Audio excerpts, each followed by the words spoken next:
Albert Christian Balaoro from BetMec 1D, and I will be discussing language of set. First is set notation. The use of curly braces to enclose the element of a set. For example, 1, 2, 3 represent a set with elements 2 and 3. Logical symbol. Symbols such as union, intersection, complement, subset, and equality are used to express set operation and relationship between sets.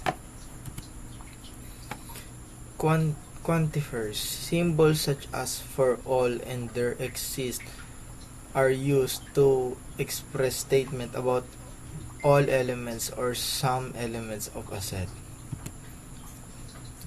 And take note, the language of set provides a formal framework for defining and reasoning about sets and their properties.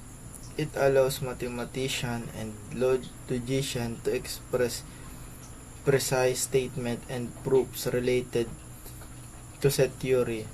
It's important to note that the language of set is not tied to a specific programming language but is instead a mathematical language used in the field of set theory.